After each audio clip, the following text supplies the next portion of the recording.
vous êtes enfermés avec moi, mais ne vous inquiétez pas, on va passer un bon moment ensemble. Bienvenue à la masterclass sur les 5 marques qui sont devenues des Love Brands grâce au podcast. Bonjour.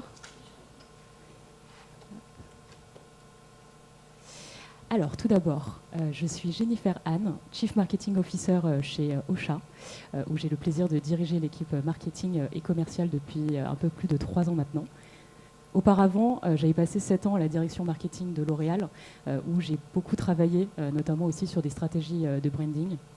Et entre L'Oréal et Ocha, j'avais créé en fait mon propre média digital qui s'appelait Culinaris, qui était un média culinaire, qui était composé d'un magazine digital et d'un podcast. C'est comme ça que mon chemin a croisé celui d'Ocha et que je l'ai rejoint en tant que cliente avant de devenir CMO. Mais qu'est-ce que Ocha, que je vous mentionne depuis tout à l'heure? En une phrase, Ocha est la seule plateforme marketing qui offre à tous les créateurs de podcasts tous les outils les plus avancés pour lancer et grossir leur audience. Mais plutôt que vous faire toute une longue présentation, je vous propose plutôt de regarder une vidéo de 30 secondes qui sera plus efficace et sympathique pour vous montrer l'étendue de nos fonctionnalités.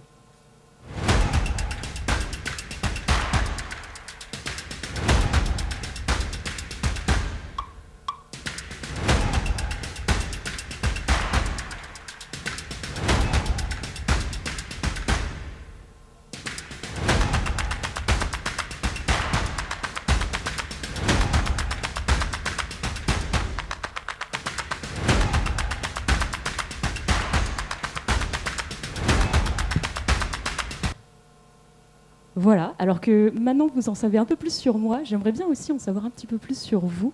Et je vous propose de répondre à main levée à quelques petits sondages rapides. Tout d'abord, qui est ravi d'être ici avec moi ce matin? Merci, j'avais mon cauchemar hier soir, c'était que personne lève la main à ce moment-là. Donc en tout cas, merci. Et sachez que moi aussi, je suis ravie d'être avec vous ce matin. Ensuite, attendez. Qui a déjà un podcast dans la salle? Et quand même, super. Et si vous n'en avez pas encore, est-ce que vous prévoyez de lancer dans les prochains mois? Très bien, on a des projets déjà bien entamés. Merci beaucoup. Alors, je vous propose de commencer rapidement avec un petit préambule, juste pour tous s'aligner un peu sur le sujet. En premier lieu, au fond, qu'est-ce que c'est une love brand? Et surtout, quel est l'intérêt d'investir dans une marque ou dans l'engagement avec nos consommateurs? En tout cas, je présume que vous aussi, vos patrons et vos CFO doivent vous challenger sur ce point. Et moi, ce que j'aime bien leur expliquer très simplement, c'est qu'investir dans notre capital de marque amène un réel avantage compétitif. Et ça veut dire qu'à produit équivalent mais concurrents moins chers, les consommateurs préfèrent venir chez nous. Sachez que c'est comme ça que j'ai réussi à les convaincre. Alors, petit tip, je vous le partage, si jamais ça peut vous aider aussi. Ensuite, qu'est-ce qu'un podcast? C'est tout simplement une chaîne de contenu audio à écouter où on veut et quand on veut. On s'abonne à une émission pour écouter les épisodes qui sortent régulièrement. Voilà, comme ça, on s'aligne tous sur la même définition. Et si vous le saviez, si vous ne le saviez pas encore, en tout cas, c'est que le podcast n'est plus un média de niche. En effet, aujourd'hui, un Français sur 3 écoute des podcasts. Ça représente près de 18 millions de Français. Pour vous rendre compte, en France, c'est près du double du nombre d'utilisateurs actifs sur Netflix. C'est aussi 5 millions d'utilisateurs actifs de plus que Twitter, mais aussi de LinkedIn. Et c'est un bassin d'audience qui a tendance aussi à croître très rapidement. Par exemple, cette dernière année, ça a crû de plus de 17%. Et ceux qui écoutent des podcasts, eh bien, ils en écoutent encore plus. Donc c'est vraiment une consommation qui devient addictive. Parce que 47% d'entre eux en écoutent 1 à 3 par semaine. Et c'est un chiffre qui a tendance à grossir aussi très rapidement. Et qui sont justement ces fameux auditeurs qui est un peu le portrait type de l'auditeur de podcast? Eh bien, sachez que c'est une cible qui est habituellement difficile à séduire pour nous, les marketeurs. On va les qualifier donc effectivement une cible plutôt CSP+, avec des hauts niveaux d'éducation, des niveaux aussi des fortes consommations en fait, aux produits culturels aussi. Ils sont surconsommateurs de livres, de plateformes de streaming, qui soient vidéo ou musique. Ils sont aussi hyper connectés aux réseaux sociaux et consomment aussi un peu de tous les médias, sont très à l'affût de l'actualité. Mais c'est une cible qui est aussi souvent pragmatique face au marketing. Dans les grandes lignes démographiques, c'est une cible généralement en moyenne d'âge entre 35 et 45 ans, et un genre plutôt paritaire. Et quel est l'intérêt du podcast face aux autres canaux? Il faut savoir que selon une étude de Magna et Vox Media basée sur plus de 2000 répondants, il a été démontré que effectivement, c'est un média qui est plus influençable que d'autres. 75% des répondants ont indiqué qu'ils ont été plus influencés par des podcasteurs que par des influenceurs sur les réseaux sociaux, et même plus influencés que par des célébrités mainstream. C'est aussi un un média qui ramène plus d'attention. 70% d'entre eux ont indiqué qu'ils ont été plus attentifs par les pubs données dans les podcasts versus la télé et les feeds des réseaux sociaux. Selon une étude aussi du CSA et de l'agence Havas de l'année dernière, c'est aussi un média qui met les auditeurs dans une posture plus positive. Lorsqu'on a comparé le média du podcast versus d'autres canaux comme la télé, la presse, la radio ou les réseaux sociaux, le podcast s'est détaché comme étant le premier média qui véhiculait plutôt des valeurs de progrès, de confiance, de tolérance et de douceur. Et sur des valeurs plutôt négatives, ça a été justement aussi le dernier média sur les valeurs de désinformation, de brutalité et d'immédiateté. Donc ce qu'il faut retenir, c'est que vraiment les auditeurs sont dans une bonne condition, une bonne posture pour accueillir aussi les messages. Et ce média, lorsqu'il est pris par une marque sur les podcasts de marque, c'est aussi un média plus engageant avec les consommateurs. Il faut savoir qu'une personne sur 4, un auditeur sur 4, a changé d'avis sur une marque après l'écoute de son podcast. Vous le savez comme moi que c'est extrêmement dur de faire changer d'avis une personne déjà sur n'importe quel sujet, mais encore plus au sujet d'une marque. Et là, c'est un média qui justement pousse tellement l'engagement qu'il a ce pouvoir-là. Et qui dit que l'engagement et la marque ne payent pas, eh bien c'est faux, parce que 69% des auditeurs ont eu envie d'acheter le produit et le service de la marque après avoir écouté son podcast. Et enfin, de manière un peu générale, c'est aussi un type de contenu qui est moins cher, on va dire, à produire. Alors, vous pouvez, parce que vous pouvez en fait commencer de manière assez simple in-house en achetant de l'équipement de base et avoir une bonne enveloppe entre 500 et 1000 euros et commencer en interne. Comme vous pouvez, alors selon le type de podcast, qu'il soit documentaire, fiction, ce qui coûte aussi un peu plus cher, partir sur des coûts de production à 5 000, 15 000 euros par épisode. On reste assez loin généralement des coûts de production que peuvent nécessiter par exemple une vidéo ou encore des shootings photos. Moi je me souviens que, en tout cas de mon temps chez L'Oréal, les vidéos YouTube, on pouvait avoir des shootings qui se comptaient plutôt par centaines de milliers d'euros. Ici, on peut avoir des coûts de production beaucoup plus faibles, donc ça peut être intéressant à regarder. Voilà pour la petite introduction pour se mettre tous, s'aligner tous sur les mêmes informations. Et ce que je vous propose aujourd'hui, c'est que parmi les milliers de podcasts de marque que nous accompagnons, avec mon équipe, nous avons sélectionné 5 case studies pour essayer de vous montrer des stratégies de podcasts de marque différentes que je vous propose d'analyser un petit peu ensemble.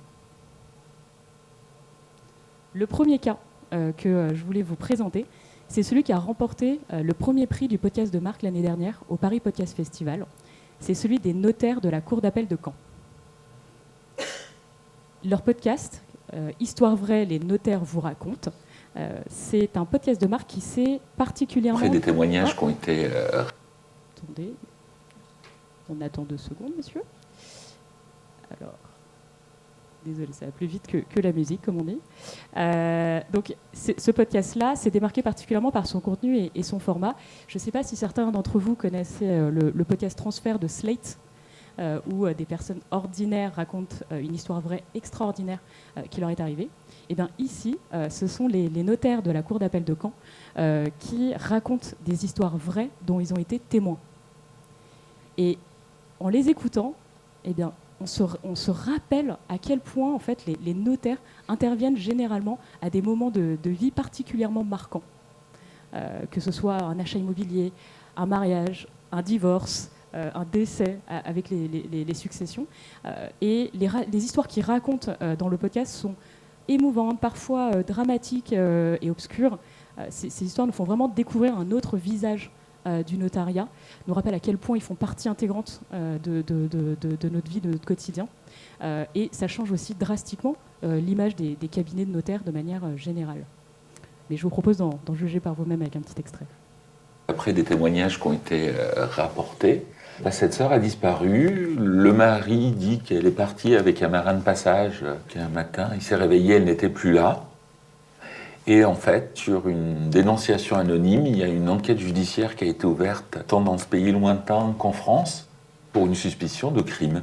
Ces témoins anonymes, considérant que, vu l'ambiance qui existait dans le couple, le mari avait peut-être tué son épouse et pour se débarrasser du corps, l'avait peut-être donné à manger au crocodile de manière à ce qu'elle ne réapparaisse pas.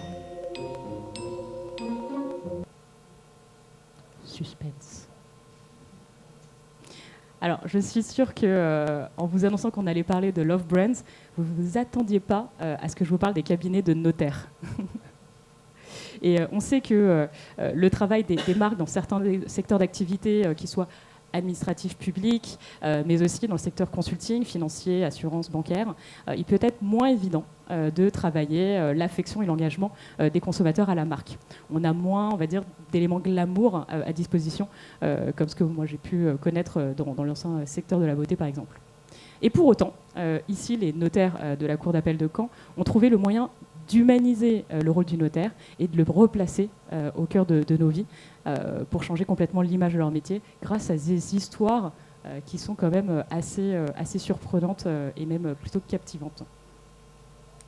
Ici, le contenu, tant dans son format que les histoires racontées, sont aussi exclusives à leur métier.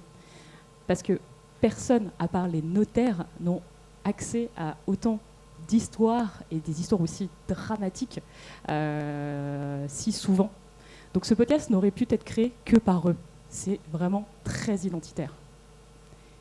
C'est intéressant aussi de se dire qu'on n'a pas toujours besoin de partir dans des super productions ou des concepts hyper alambiqués quand ce qui peut intéresser des centaines de milliers d'auditeurs est finalement juste à portée de main et qu'un micro suffit à les recueillir.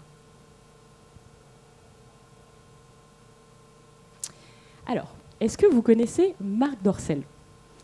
Oui, on va passer des notaires au porno. Vous allez voir, on ne va pas s'ennuyer ensemble. Alors, pour ceux qui ne connaîtraient pas, c'est la marque française référente du plaisir sexuel chic. C'est un acteur majeur dans l'industrie de la pornographie, mais aussi fabricant et distributeur des produits sextoy haut de gamme. Alors, qu'on adhère ou qu'on n'adhère pas à leur activité, il faut surtout savoir qu'ils sont généralement à la pointe des stratégies marketing digitales et très forts en stratégie de contenu. Sur leur podcast, à l'origine, le projet est né d'une étude qu'ils ont menée auprès de leurs clients. Et ils ont découvert que 73% d'entre eux indiquaient que dans les contenus pornographiques, la voix était un élément clé dans la création des émotions. Donc c'est sans surprise que lorsque les équipes de Dorcel lancent leur premier podcast de marque, celui-ci fait un carton plein. Ils remportent le prix argent du Grand Prix du Brain Content en 2022 et leur saison 1 rencontre un tel engouement que leurs auditeurs sont vraiment en demande. Ils en viennent à lancer une deuxième saison, puis ils viennent de démarrer la 3e saison. Je vous propose d'en écouter un extrait. Il veut que cette soirée soit parfaite, qu'elle les transporte, le temps d'une nuit, hors du temps et du quotidien. Il a tout prévu pour ça. Et il espère que ça lui plaira. À vrai dire, il en est quasiment sûr. Elle ne sait rien de ce qu'il attend et c'est tant mieux. Car il n'a pas choisi une date particulière, non. Ils n'ont rien, absolument rien à fêter ce soir, à part le plaisir et l'amour. J'espère que je ne vous ai pas trop choqué. Normalement, j'ai choisi un extrait quand même assez sage. Leur podcast Fantasme consiste à avoir chaque épisode est un récit érotique, piquant et libéré, raconté par plusieurs voix dans une mise en scène sonore intime et soignée. Au travers de ces expériences audio de haut vol, Dorcel invite les auditeurs à prendre inspiration de ces fantasmes et les invite à les revivre à leur tour. C'est pourquoi chaque épisode est accompagné d'une sélection d'accessoires et de films soigneusement choisis en lien avec l'expérience du récit.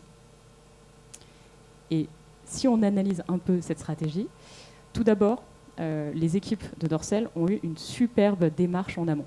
Ils sont partis d'un insight consommateur. au sujet justement de l'importance de la voix. Et globalement, en tant que marketeur, on le sait bien, on se trompe quand même beaucoup moins lorsqu'on discute et qu'on écoute les consommateurs pour mieux comprendre ce qui fera mouche, ce qui leur plaît ou ce dont ils ont besoin. C'est pareil dans la création de n'importe quel contenu. Il ne faut pas hésiter à demander à nos clients ce qui les intéresse et ce qu'ils aimeraient nous voir produire. C'est très malin aussi d'avoir conçu des sélections de produits associés à chaque récit. Le podcast renvoie vers leur site web où pour chaque épisode, on va retrouver la sélection pour réaliser ce fantasme que vous avez écouté. Et tout un funnel a été bien pensé jusqu'à l'achat. Avec ce podcast, ils ont aussi associé une stratégie d'influence. Parce que là, vous avez entendu qu'une seule voix, mais il faut savoir qu'à chaque épisode, vous avez différentes voix de narration. Et chacune de ces voix de narration, en fait, sont en réalité des influenceurs qui sont identifiés sur les épisodes. Donc ça permet aussi d'étendre le reach et la notoriété du podcast plus largement et rapidement. Alors, un autre podcast de marque assez connu et historique, lancé depuis 2020 et qui compte aujourd'hui plus de 200 épisodes, c'est le podcast Conseil Sport de Decathlon. Donc c'est une émission qui s'est bien développée et qui compte maintenant 3 différents formats dans une même émission. On a d'abord la réponse, qui sont des questions à des experts. On a le déclic, où ce sont des invités inspirants qui partagent une transformation dans leur parcours de vie. Et enfin l'aventure, où c'est un récit immersif d'un défi sportif inoubliable. Je vous propose d'en écouter un extrait. Lipides, glucides, protéines, des mots qu'on connaît sans forcément connaître leur rôle au sein de notre organisme. Avec Edwige Nguyen, diététicienne, on vous parle des macronutriments, mais aussi de voitures et de carburant.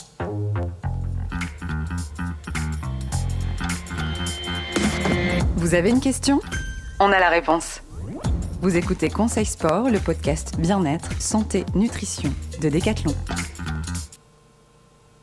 Alors, il faut savoir que le podcast de marque s'était créé uniquement avec le premier format de questions aux experts. Et comme le podcast s'est installé dans le paysage des contenus de podcast depuis bientôt 3 ans, les équipes de Decathlon ont su vraiment renouveler la chaîne en créant ces nouveaux formats pour proposer des nouveaux contenus à leur communauté d'auditeurs, parce qu'effectivement, ils ont réussi à créer au bout d'un moment une communauté d'auditeurs assez fidèles. Avec son podcast, Decathlon s'inscrit aussi de nouveau comme l'allié des sportifs. Avec le format La Réponse, la marque amène de la pédagogie pour améliorer la pratique sportive et rend ainsi service aux sportifs, comme vous l'avez entendu avec les conseils sur la macronutrition. Mais avec le format Déclic et l'aventure, la marque va sur un terrain plus émotionnel et voire même des dimensions de développement personnel qui viennent aussi à rappeler à quel point le sport peut avoir aussi des bénéfices autres que corporels, mais un réel bienfait aussi sur nos vies dans leur globalité. Le podcast fait aussi partie d'une stratégie de contenu multicanal avec un site de contenu du même nom, conseilsport.decathlon.com, qui génère plus de 900 000 visites mensuelles selon des données publiques. Et ça vient aussi nourrir leur chaîne YouTube qui compte aujourd'hui plus de 18 000 abonnés. Et les équipes Decathlon ont réussi à créer des synergies entre ces différents canaux.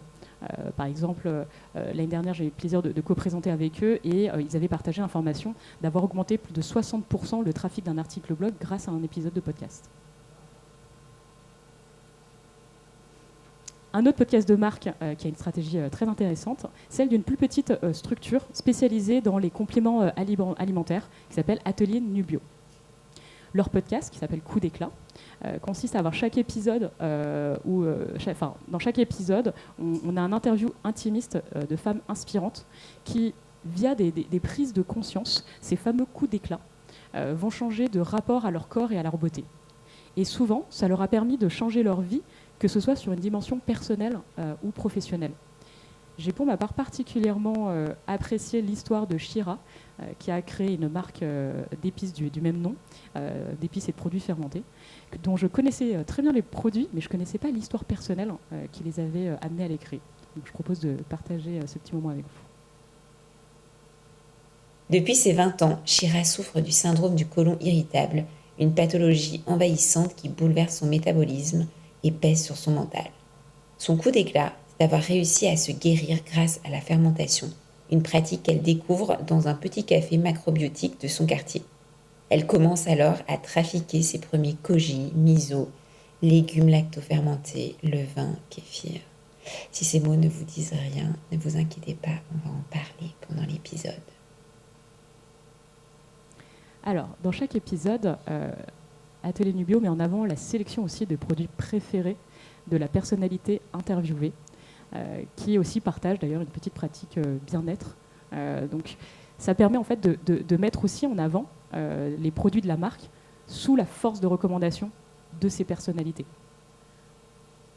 Le podcast leur a permis aussi de transformer ces personnalités en petites ambassadrices de la marque.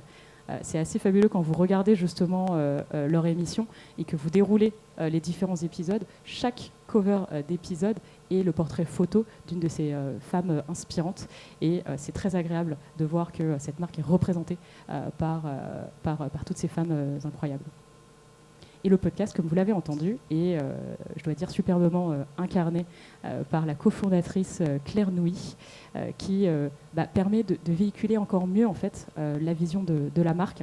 Alors attention, tous les founders et CEO n'ont pas cette capacité d'animer un podcast, mais ça vaut le coup de se demander si est-ce qu'on a une personne dans l'entreprise qui peut avoir cette capacité d'animation et de relationnel pour animer votre podcast de marque.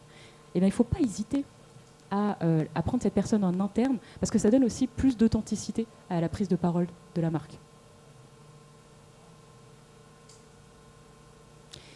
Alors, une autre marque qui tend aussi le micro aux femmes, une marque que vous connaissez forcément, c'est Lidl, une des premières marques de la grande distribution.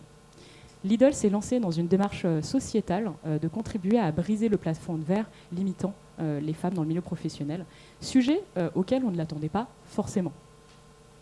Leur podcast, qui s'appelle Lidl Her, s'est créé dans le cadre de son programme interne de leadership au féminin, où les équipes de Lidl ont réalisé ce podcast.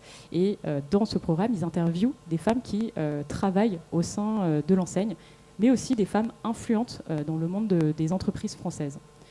Et elles vont aborder avec elles, sans complexe, la question du leadership au féminin, comment diriger en tant que femme, quels obstacles persistent, quelles solutions pour s'en émanciper. Je vous propose d'en écouter un extrait. On sait qu'il y a un leadership au féminin. Leadership, c'est d'être soi-même. Donc forcément, nous sommes des femmes, donc on exprime notre leadership à notre façon. Mais pour moi, ce qui est important vraiment, c'est d'être soi-même, d'être vrai et pas de jouer un rôle. On est là avec nos équipes, on partage, moi je partage assez librement et je donne du feedback, j'aime en recevoir. Je pense qu'un homme, s'il est lui-même, exprime son leadership aussi à sa façon. Je ne peux pas être plus d'accord. Alors, leur podcast permet à l'enseigne en fait, de s'adresser aux femmes, tant en interne, pour promouvoir l'évolution des femmes travaillant chez Lidl au poste de direction et d'encadrement, mais aussi en externe pour attirer de nouveaux talents. Globalement, la grande distribution est aussi perçue quand même comme un environnement plus masculin. Et avec ce programme, avec ce podcast, Lidl change vraiment l'image de sa marque, particulièrement de sa marque à employeur, en s'inscrivant aux côtés des femmes et en donnant le micro au modèle des femmes qui ont, elles, façonné aussi Lidl à leur manière. Il faut savoir aussi que la grande distribution a de grands besoins de recrutement généralement, et travailler la marque employeur est un sujet crucial dans ce secteur. Donc ce podcast leur permet de travailler une dimension de la marque employeur et d'aller plus en profondeur et avec plus d'authenticité, c'était dur à dire, sur le sujet des femmes dans l'environnement de travail. Alors, on va arriver au bout de ma masterclass. Merci pour le petit signe, Morgane. J'espère que les 5 cas que je vous ai présentés parmi les nombreux podcasts de marque que nous accompagnons ont pu vous inspirer, que vous ayez déjà un podcast de marque ou pas encore. J'en profite d'ailleurs pour vous mentionner que nous avons la chance d'accompagner un grand nombre de podcasts de marque en France. Et parmi nos 11 000 émissions que nous hébergeons, nous sommes partenaires en fait, d'entreprises très variées. On accompagne plus de 30% des entreprises du CAC 40, un grand nombre de PME start-up, une grande majorité d'agences de communication et de studios de production, mais aussi des nombreux organismes publics. La moitié des ministères se trouvent chez nous et on accompagne aussi beaucoup d'écoles, de musées. Et pour accompagner les entreprises, nous avons des fonctionnalités notamment exclusives pour répondre à vos besoins, ainsi qu'une équipe d'experts dédiée à votre accompagnement et à des services en particulier. Donc si vous voulez en savoir plus, n'hésitez pas à venir voir notre stand. Nous sommes là toute la journée, ou aller visiter notre site au Shop & Co. Alors, je ne sais pas si on a le temps de prendre des questions. Ouais. Ok. Bonjour. Bonjour. Et merci beaucoup pour cette présentation. Merci bien. Pascaline Cosmiki, moi j'avais juste une question sur la fréquence la plus pertinente en fait pour diffuser un podcast. Dans les exemples que vous avez montrés, en fait, j'étais assez étonnée de voir une fois par mois, par exemple, pour des marques assez importantes. Donc, quelle serait la fréquence la plus efficace en fait pour renouveler systématiquement l'intérêt et puis garder son audience, pardon. Merci beaucoup, Pascaline. Pascaline, ouais. Enchantée. Alors, bon, je ne veux pas vous faire une réponse de Normand. Je pense qu'on est en Bretagne, j'ai un peu le droit de faire cette blague. Mais en fait, ça dépend évidemment de quel est le bon rythme de production pour vous.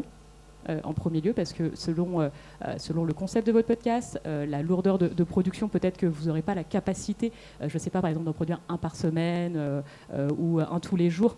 Donc déjà, en premier lieu, il faut s'adapter forcément aussi à vos contraintes de production. Le deuxième point, c'est que déjà, je vous rassure aussi, il y a des podcasts, effectivement, qui ne sortent que une fois par mois, 2 fois par mois, toutes les semaines, voire même tous les jours. Donc en fait, c'est assez varié selon ce que en fait, vos auditeurs, moi je vous conseille plutôt de vous adresser, de réfléchir par ce prisme-là, vous demandez si votre cible, selon votre type de contenu, est-ce qu'ils auront envie d'avoir votre contenu tous les jours. Si c'est très lourd, peut-être que tous les jours, on ne sait pas est-ce qu'ils vont revenir d'autant. Peut-être que du coup, vous pouvez vous permettre un peu plus espacé. Voilà. Mais il n'y a pas de limitation à cela. Ne prenez pas cela comme contrainte parce que c'est pas un problème qui se pose forcément vis-à-vis des auditeurs. Comme vous l'avez vu en introduction, ils ont une consommation addictive et vont consommer en moyenne en France entre 6 à 7 émissions de podcasts différents en fait, dans leur semaine. Donc, on va dire que leur disponibilité sera là pour votre contenu, quel que soit vous le rituel que vous instaurez. Par contre, ce qui est très important, c'est qu'une fois que vous avez instauré votre rituel, si c'est, je ne sais pas, tous les mardis ou les choses comme ça, il faut s'y tenir. Parce que là, du coup, ils vous attendent, ils ont fixé dans leur routine à eux ce moment qu'ils vous dédient. Donc là, je vous invite plutôt, pour les fidéliser, à respecter ce rendez-vous que vous allez mettre avec eux. Maintenant, si je la joue uniquement statistique, il faut savoir que la majorité des podcasts vont se publier entre 1 à 2 fois par mois.